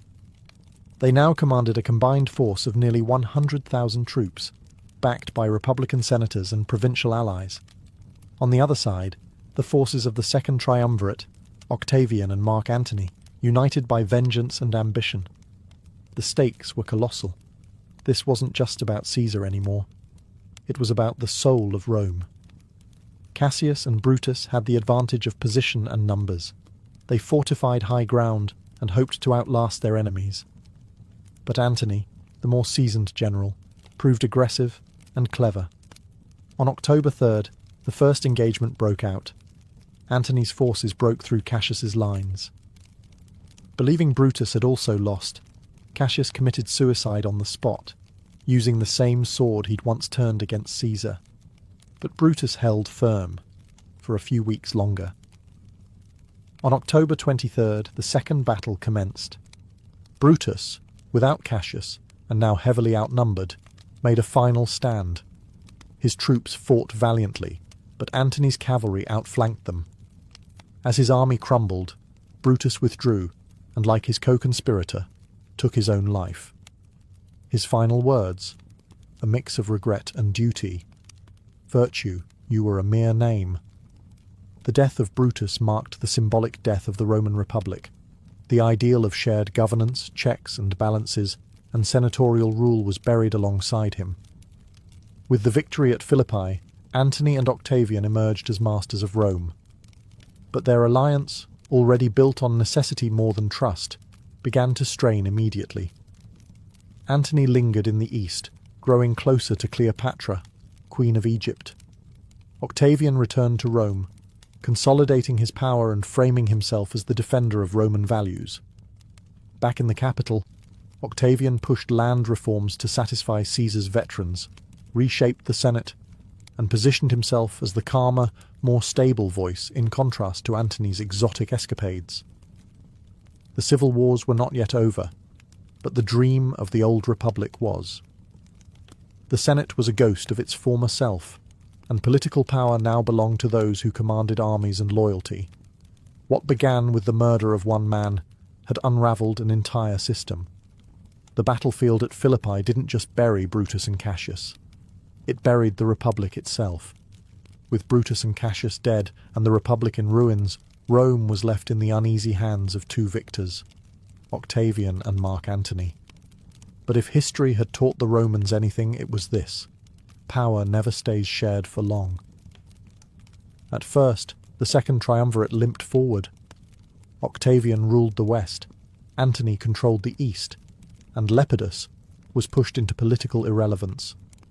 The two main rivals pretended at cooperation, but beneath the surface they were manoeuvring for total control. The breaking point came not in Rome, but in Alexandria, Egypt. Antony had become entangled, both politically and romantically, with Cleopatra VII, the powerful and ambitious Queen of Egypt. To many in Rome, this relationship was more than scandalous. It was treasonous. Rumours swirled that Antony intended to divide the Roman Empire among Cleopatra's children, even crown her as Queen of Rome. Whether true or not, Octavian seized the opportunity. He launched a relentless propaganda campaign, portraying Antony as a man seduced by the East, corrupted by luxury, and bent on destroying Roman traditions. Cleopatra was painted as a foreign temptress, manipulating Rome's destiny from afar. The Senate, nervous and eager to side with stability, backed Octavian. In 31 BCE, the two titans clashed at the Battle of Actium, a naval showdown off the western coast of Greece. Octavian's general Agrippa outmaneuvered Antony's fleet. The result? A catastrophic defeat. Antony and Cleopatra fled to Egypt, where a year later they both committed suicide. The final obstacle was gone. Octavian returned to Rome not just as a victor, but as something new. In 27 BCE, he formally handed back powers to the Senate, only for them to immediately grant him unprecedented authority. He was given the title Augustus, meaning the revered one. It was a masterstroke. He appeared to restore the Republic, all while quietly becoming its emperor in all but name. Thus was born the Roman Empire. Augustus ruled for over 40 years, bringing stability, prosperity, and a carefully curated image of peace. But behind that facade was the truth. The Republic had died with Caesar on the Ides of March. What followed was not rebirth, but transformation. The daggers meant to restore liberty had instead cleared the path for monarchy. Caesar's blood fertilized the soil from which an emperor grew, and Rome would never be the same again. Tokugawa Ieyasu entered the world in 1543 as Matsudaira Takechiyo, a child born into turbulence. Japan was deep in the Sengoku Jidai, the Warring States period, a time when regional lords, or daimyo, vied for dominance in a fractured land. Alliances shifted overnight, betrayal was routine, and bloodshed was business as usual. Born into the Matsudaira clan, a minor noble family based in Mikawa province, young Takechiyo was surrounded by enemies from his first breath. The Matsudaira was squeezed between two powerful and ambitious neighbours, the Oda clan to the west and the Imagawa clan to the east. With no real power to stand alone, Takechiyo's family made the grim decision to secure protection through submission. At just 6 years old, the boy was sent away as a political hostage to the Imagawa, effectively a living pledge of loyalty. But fate twisted cruelly. While en route to the Imagawa court, the Oda intercepted the caravan and took the boy for themselves. For the next 2 years, young Takechiyo lived under the control of Oda Nobuhide, father of the future warlord Oda Nobunaga. Although treated with some care, he was still a prisoner, a bargaining chip. Eventually, after negotiations and trades, he was handed over to Imagawa Yoshimoto, who raised him in Sunpu as a noble hostage. But captivity didn't break Takechiyo, it shaped him. Under the Imagawa, he was educated in classical Chinese texts, martial arts, diplomacy, and the art of war. He was taught how to read people, how to speak with caution, and most importantly, how to wait. While other boys dreamed of glory, he learned the value of patience and positioning. Though he was technically a hostage, he was not forgotten. His father died in 1549, leaving the young boy head of the Matsudaira clan in name, though his autonomy was still years away.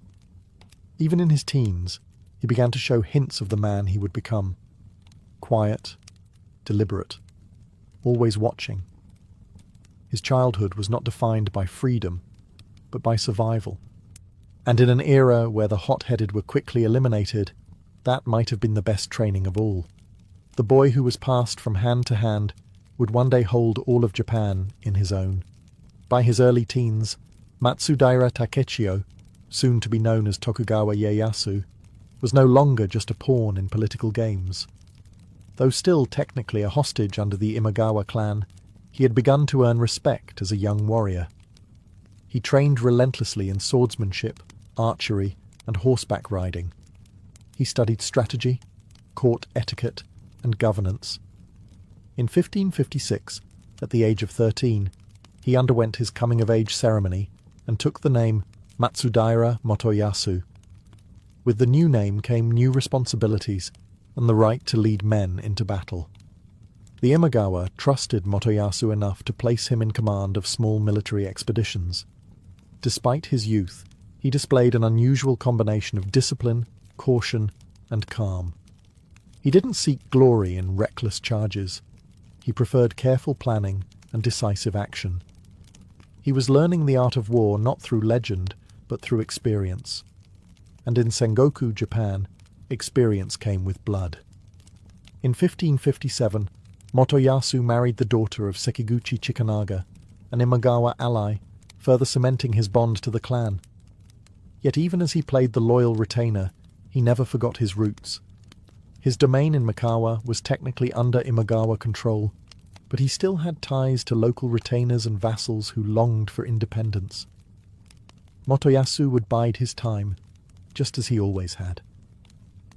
The moment came in 1560, during the Battle of Okehazama. Imagawa Yoshimoto, confident in his growing power, launched an ambitious campaign westward, aiming to conquer Oda territory. The Imagawa army marched with pomp and arrogance, expecting an easy victory. But young Oda Nobunaga, then a relatively unknown warlord, sprung a surprise attack in the midst of a thunderstorm and slaughtered Yoshimoto and his men. The shock was seismic. The Imagawa were decapitated overnight. Their vassals, including Motoyasu, were left leaderless and vulnerable. But instead of panicking, Motoyasu made his move. He seized control of Okazaki Castle, his family's ancestral seat, and quietly declared independence. He returned to Mikawa not as a hostage, but as a rising daimyo in his own right. It was the first real step toward power. He had survived being a hostage, served under a collapsing regime, and now emerged as a player in his own right. The slow, careful climb of Tokugawa Ieyasu had begun. With the fall of the Imagawa clan after the Battle of Okehazama, Matsudaira Motoyasu, now asserting his independence, stood at a dangerous crossroads. His tiny domain in Mikawa was vulnerable to both internal rebellion and larger, hungry neighbours. But he didn't panic. He turned to an unlikely ally, the very man who had just destroyed his former overlord, Oda Nobunaga. In 1561, Motoyasu negotiated a formal alliance with Nobunaga. The terms were simple: mutual military support and recognition of each other's autonomy. As a sign of goodwill, Motoyasu even sent his son, Tokugawa Hidetada, to the Oda court as a political hostage, repeating the painful practice he had endured as a child. It was a reminder of just how fragile and transactional alliances were in Sengoku, Japan. To mark this new chapter in his life, Motoyasu adopted a new name, Tokugawa Ieyasu. The change wasn't just cosmetic, it connected him to an ancient and noble lineage, lending his rule a sense of legitimacy and destiny. It was a calculated move. The Tokugawa name would echo through history, but at this point, it was still an aspiration. Ieyasu spent the next 2 decades building his strength. While Nobunaga expanded rapidly, crushing rival clans and reshaping central Japan with fire and steel, Ieyasu took a more measured approach. He focused on consolidating Mikawa, instituting land reforms, calming rebellious vassals, and modernizing his army. His administration emphasized loyalty, discipline, and slow, steady development. Despite their differences in temperament, Nobunaga was brash and violent, Ieyasu cautious and calculating. The alliance held firm. Ieyasu supported Nobunaga in campaigns against powerful enemies like the Takeda clan, even participating in pivotal battles such as Mikatagahara and Nagashino. But it wasn't all smooth sailing. The tension between their ambitions was always bubbling beneath the surface. Nobunaga was a man who devoured rivals and demanded obedience. Ieyasu, on the other hand, was building quietly, waiting for an opportunity to rise on his own terms. That opportunity came in 1582, when Akechi Mitsuhide, a disgruntled vassal, betrayed Nobunaga and forced him to commit suicide during the infamous incident at Honnoji. Nobunaga was gone, and Japan was once again without a central power. Ieyasu didn't rush in. He retreated, reorganized, and watched. The pieces on the board were moving, and he, as always, would wait for the right time to strike. With Oda Nobunaga dead and Japan plunged into uncertainty, the scramble for power resumed. But among all the generals and warlords, one man moved faster and more ruthlessly than the rest, Toyotomi Hideyoshi. Within days of Nobunaga's assassination, Hideyoshi avenged his master and swiftly filled the power vacuum, emerging as the new de facto ruler of central Japan. Tokugawa Ieyasu, still recovering and consolidating in Mikawa, chose not to challenge Hideyoshi directly. He knew the timing wasn't right. Though he had the strength and the ambition, he lacked the nationwide support needed to take on someone with Hideyoshi's momentum. Instead, he did what he always did best. He adapted.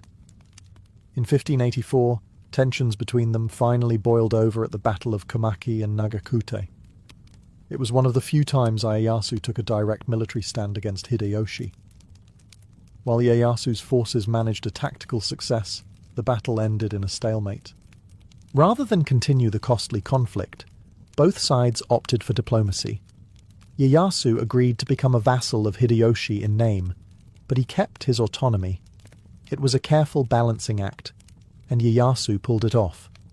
Over the next decade, Ieyasu served under Hideyoshi with outward loyalty, but always maintained distance.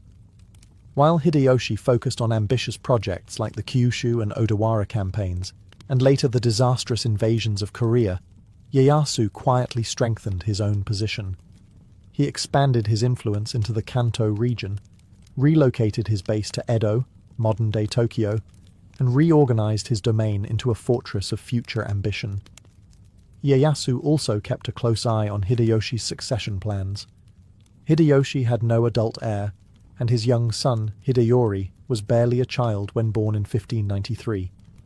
Sensing the long game, Ieyasu positioned himself as a stable elder statesman, ready to support the Toyotomi family when the time came. In truth, he was laying the groundwork for a future takeover. When Hideyoshi died in 1598, he left a council of 5 regents to govern until Hideyori came of age. Ieyasu was one of them, and the most powerful by far. He had waited, obeyed, and survived while others flamed out in glory. And now, as the old guard passed into legend, the patient man from Mikawa stood alone among giants, ready to make his move. The final act of unification was near. With Toyotomi Hideyoshi's death in 1598, Japan entered yet another uncertain chapter. His young son, Hideyori, was only 5 years old, and a council of 5 regents, composed of powerful daimyo, had been appointed to safeguard his legacy. But one of them, Tokugawa Ieyasu, had no intention of playing nursemaid to another man's dynasty. Ieyasu wasted no time consolidating power. He strengthened alliances, married off his daughters to key daimyo families, and began openly ignoring the council's decisions. The balance of power shifted, slowly, then suddenly, as more lords began siding with the Tokugawa. Ieyasu wasn't just the most senior of the regents, he was the wealthiest and most politically savvy, and everyone knew it. Meanwhile, opposition gathered behind Ishida Mitsunari, a loyalist to the Toyotomi cause, and a court official with little battlefield experience, but plenty of ambition. Ishida accused Ieyasu of violating Hideyoshi's will, and began rallying daimyo under a banner of defending the Toyotomi legacy. Many of these lords didn't particularly love Hideyori, but they feared Ieyasu more. Lines were drawn. Japan was again hurtling towards civil war. In 1600, Ishida launched a preemptive strike, hoping to crush Tokugawa before he could fully mobilize. Ieyasu, ever patient, had anticipated this. He gathered allies under what would be known as the Eastern Army, while Ishida commanded the Western Army. Nearly 160,000 troops would face off in what would become the largest and most decisive battle in Japanese history. But Ieyasu had one more weapon: deception. He secretly negotiated with daimyo within Ishida's ranks, including Kobayakawa Hideaki, who was promised lands and rewards in exchange for betrayal. On the eve of the conflict, the future of Japan would hinge not just on swords, but on who could be convinced to switch sides at the right moment. As the armies gathered near a foggy crossroads in Sekigahara, few could predict what the next day would bring. For some, it was a final stand for tradition. For others, it was just another civil war. But for Ieyasu, it was the culmination of 6 decades of survival, strategy, and sacrifice. If he won here, the dream he had quietly nurtured since childhood would finally become reality, a Japan united under his rule. On October 21st, 1600, the misty plains of Sekigahara became the stage for the final, thunderous act of Japan's age of civil war. Over 160,000 troops stood arrayed across the battlefield, Tokugawa Ieyasu's eastern army facing off against Ishida Mitsunari's western army. The stakes were nothing less than the future of Japan. Ieyasu, ever the strategist, had positioned his troops with care, anchoring his lines along a ridge and placing trusted allies at key points. But his real plan didn't hinge on tactics alone. He had spent weeks secretly negotiating with several of Ishida's commanders, dangling promises of land and titles. The most important of them all was Kobayakawa Hideaki, whose betrayal would tilt the balance. As the morning fog lifted, volleys of gunfire and arrow showers marked the brutal beginning. The two armies clashed violently, with neither side gaining a clear edge. For hours the battle teetered, blood soaking the fields and samurai clashing in desperate, chaotic duels. Ieyasu remained calm, waiting for the moment he had engineered. That moment came in the early afternoon. Kobayakawa, still perched on the sidelines with thousands of troops, had yet to commit. Ieyasu, frustrated, ordered his musketeers to fire on his position, not as an attack, but as a wake-up call. The message was clear: act now, or be crushed. Kobayakawa made his move. His forces suddenly turned on the Western Army, slamming into the flank of Ishida's men. The effect was immediate and devastating. Panic spread, cohesion broke, and other wavering commanders followed suit. What had been a balanced battle turned into a slaughter. Ishida fled, but was soon captured. Many of his allies were hunted down and executed. Those who survived lost their domains or were forced to submit to Tokugawa authority. The Eastern Army had triumphed, not just by numbers, but through timing, manipulation, and sheer psychological mastery. The victory at Sekigahara wasn't just a military win, it was the final nail in the coffin of the fractured Sengoku era. Ieyasu had eliminated his last major rivals. He didn't just win a battle, he seized control of Japan. Now he didn't have to wait anymore. The throne of power, long contested, was finally his. All that remained was to make it official, and Ieyasu, patient as ever, was ready to shape Japan into something new, under his unshakable rule. Victory at Sekigahara gave Tokugawa Ieyasu control of Japan in practice, but not yet in title. For 2 years, he worked quietly behind the scenes, restructuring power, redistributing fiefs, and rewarding loyalty while punishing defiance. His most dangerous opponents were eliminated. The rest bent the knee. Yet Ieyasu knew that military dominance alone wasn't enough. He needed legitimacy. In 1603, the final reward came. At the age of 60, Ieyasu was officially appointed Sei Taishogun, barbarian subduing great general, by the emperor in Kyoto. It was the same title that Minamoto no Yoritomo had held centuries earlier. But unlike his predecessors, Ieyasu had no intention of stepping down. He had not waited 6 decades to let go now. The Tokugawa shogunate was born. Rather than rule from Kyoto, the symbolic heart of the imperial court, Ieyasu made his capital in Edo, a fishing village he had transformed into a military and administrative hub. Edo, modern-day Tokyo, would become the seat of power for the next 2.5 centuries. Ieyasu wasted no time building an infrastructure of control. He implemented a centralized bureaucracy, placed trusted vassals in key regions, and established a strict social order that locked people into their roles: samurai, peasants, artisans, merchants, with limited mobility. Every class knew its place, and every daimyo knew who was watching. One of Ieyasu's most brilliant policies was the Sankin Kotai system, which required daimyo to spend alternating years in Edo and leave their families behind as virtual hostages when they returned home. It drained their coffers and prevented rebellion, all while boosting the economy through constant travel and infrastructure maintenance. But Ieyasu didn't stop at political and economic reform. He also curbed religion, especially Christianity, which he saw as a destabilizing foreign influence. Missions were expelled, churches destroyed, and persecution began in earnest. Japan would increasingly close itself off to the outside world, just as it was solidifying internal peace. Though officially shogun, Ieyasu would abdicate in 1605, passing the title to his son Hidetada. But the move was symbolic. He remained the true power behind the curtain, ensuring a smooth transition and solidifying Tokugawa dominance. He had waited a lifetime for the throne. Now he ruled from the shadows, with more control than any emperor ever had. The warlord was gone. In his place stood a statesman building an empire. Though Tokugawa Ieyasu had claimed the title of shogun and passed it to his son, one threat still loomed: a child born of the old regime.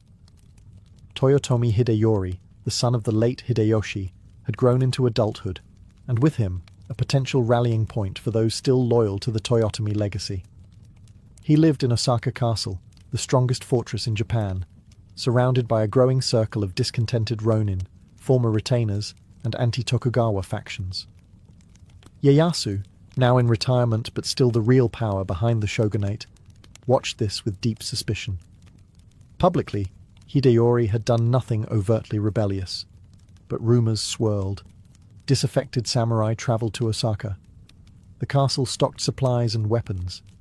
Messages to other domains hinted at political manoeuvring. It didn't take much for Ieyasu to decide. Hideyori had to be neutralized, permanently. In 1614, the Tokugawa mobilized an army of over 200,000 troops and surrounded Osaka in what became known as the Winter Campaign. Hideyori, urged by his mother Yodogimi, resisted fiercely. The defenders held, even inflicting damage on the shogunate's forces. Eventually, a peace treaty was brokered. Osaka's moats were to be filled in, and the threat, it seemed, was over. But Ieyasu wasn't finished. In 1615, he found a pretext to resume hostilities, claiming Hideyori had violated the truce by rebuilding defences. The summer campaign began, and this time there would be no truce. Tokugawa forces overwhelmed the castle's outer defences and battered the fortress with cannon fire. In the final battle, Toyotomi Hideyori and his mother committed suicide as Osaka Castle burned around them. The Toyotomi lineage, once dominant, was extinguished in flames. The last serious threat to Tokugawa authority was gone. With the siege's end, Ieyasu's unification of Japan was complete, not just militarily or politically, but symbolically. No more rival heirs, no more lingering loyalties to dead regimes. Just the Tokugawa, standing alone atop the ashes of the Sengoku world. He had outlived his enemies. He had outmaneuvered rivals. And he had buried the last child of chaos beneath the ruins of a fortress once thought impregnable. The lesson was clear. There would be no second act for civil war in Japan. Not while Tokugawa Ieyasu's system endured. In 1616, Tokugawa Ieyasu died at the age of 73, a remarkable age for a man who had survived decades of war, betrayal, and political gamesmanship. But his death didn't bring uncertainty. Quite the opposite. Ieyasu had engineered one of the most stable regimes in Japanese history, and when he passed, the system he built continued to function like a well-oiled machine. His son, Hidetada, had already succeeded him as shogun, and his grandson Iemitsu was being groomed to follow. Unlike the fragile lines of the Minamoto or Ashikaga before him, Ieyasu ensured that the Tokugawa dynasty would survive through institutions, not just personalities. Power wasn't passed with swords anymore. It was passed with rules, alliances, and legacy. Ieyasu's body was buried at Kunozan Toshogu, but later reinterred at Nikko, where he was deified as Tosho Daigongan, the great incarnation of the light of the East. A sprawling, ornate shrine was erected in his honor, becoming one of the most sacred places in all of Japan. He wasn't just remembered as a shogun, he became a god, a symbol of order, longevity, and iron discipline. Under his successors, Japan entered the Edo period, a span of over 250 years of relative peace and stability. Foreign influence was sharply limited. Christianity was outlawed. The country was effectively sealed off in the policy of sakoku, or national isolation. Trade was restricted. Social classes were frozen in place. It was not freedom, but it was peace. The samurai, once fierce warriors, became bureaucrats and administrators. Cities grew, agriculture thrived, and a unique culture of literature, ukiyo-e art, kabuki theatre, and strict etiquette blossomed. Ieyasu had turned a fractured, war-torn nation into a hierarchical, centralized state with a firm grip on every aspect of society. And yet, his greatest legacy may not be the empire he built, but the lesson he taught. Patience wins empires. While Nobunaga ruled with fire and Hideyoshi ruled with charisma, Ieyasu ruled with strategy. He didn't rush, he didn't gamble. He waited, watched, and when the moment came, he struck and never let go. The boy once passed from warlord to warlord as a hostage would become the unchallenged architect of Japan's longest peace. His life was a masterclass in restraint, and his legacy reshaped a nation.